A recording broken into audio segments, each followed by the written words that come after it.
Galope, demandez des renforts à la force.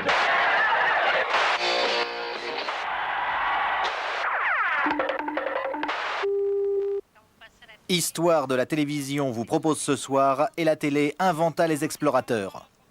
Moi, ce que j'aimais dans les émissions avec des explorateurs, c'était quand ils revenaient des voyages... Chut, ça commence.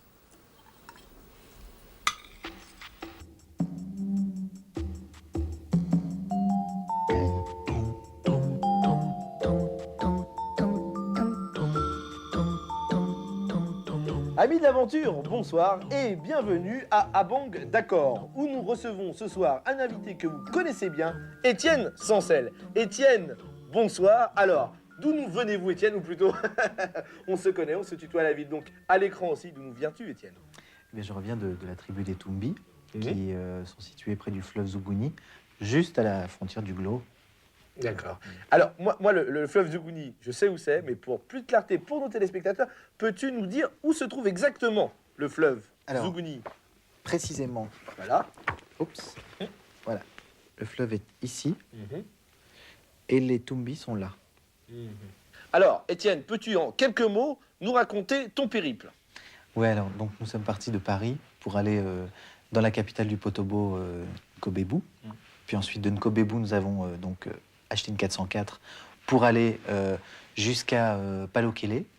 Puis de Palokélé, nous avons poussé la voiture jusqu'à Mataboldadoum, donc qui était le but de notre voyage. Très bien. Je sais que tu as réalisé un film avec tes camarades là-bas. Je pense qu'on peut avoir des images. On me fait signe que oui. Alors, regardons tout de suite ces images et tu peux les commenter, Étienne. Je regarde ici.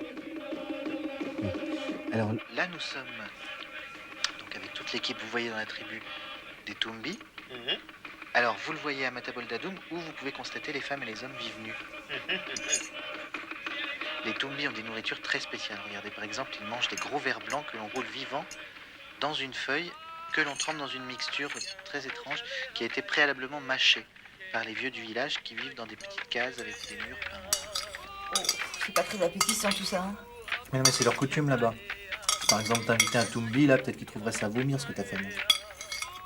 Dis tout de suite ce que je te fais à manger, ça te plaît pas? C'est pas ça, c'est une image, cette Marie. Mais dis donc, s'ils sont pas contents des Tumbis, ils ont qu'à aller manger au restaurant, hein. C'est une image. Nous aussi, on pourrait aller manger au restaurant avec les Tumbi. Alors, lorsqu'un Tumbi est blessé légèrement, il doit se rendre, comme le veut la coutume, dans la savane, où là, il se fait lécher donc la plaie par une hyène vierge. D'où les pulls en purienne vierge. Oui, d'accord, la pure hyène vierge, elle est très très bonne, et flamboyante. Je ne peux pas me faire continuer, Étienne. Continue. Alors, lorsque la blessure est plus profonde, plus grave, et à ce moment-là qui demande une amputation, on trempe alors le membre malade dans un bassin rempli de truites carnivores, que vous voyez ici, particulièrement voraces. Regardez, il ne leur faut que quelques secondes pour ronger une jambe. Voilà. Mais, Étienne, tu n'as pas rencontré de problème majeur pour tourner ces images? Basiquement, non. Non, puisque là-bas, c'est un pays où il fait toujours beau, et en plus, la nuit, nous dormions. Gilou, appelle les pompiers, ta mère se sent mal. Non, vas-y toi, moi je regarde.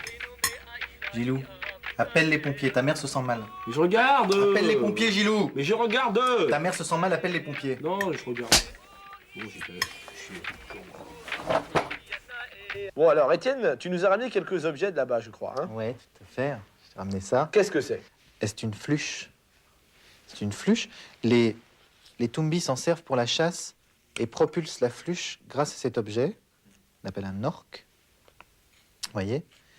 Et alors, le bout de la flûche est enduit d'un liquide, d'un venin très très puissant qui peut réellement foudroyer un dauphin à plein vol. Je vois, c'est un orque, une flûche, donc. Ouais, tout à fait. Je vois très très bien comment ça marche. Oh purée, ils prennent des risques. Et mon fils qui devait faire de la télé. Et alors, il l'utilisait comme ça. Pas dans l'autre sens, là. Qu'est-ce qui se passe? C'est le monsieur, il vient de se mettre la flûche dans le ventre. Ah bah oui, mais alors c'est embêtant parce que moi j'avais des tas de trucs à te montrer encore. Pardon.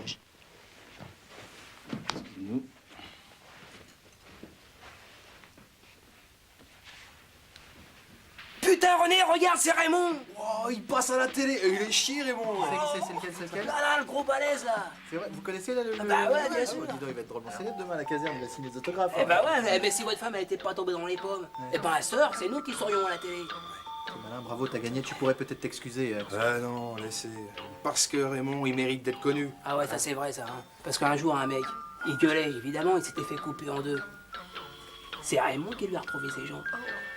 Eh, c'est des détails, hein. Mais quand les jambes bougent encore, faut être balèze pour les attraper sans froisser le tissu du pantalon. Ah ouais.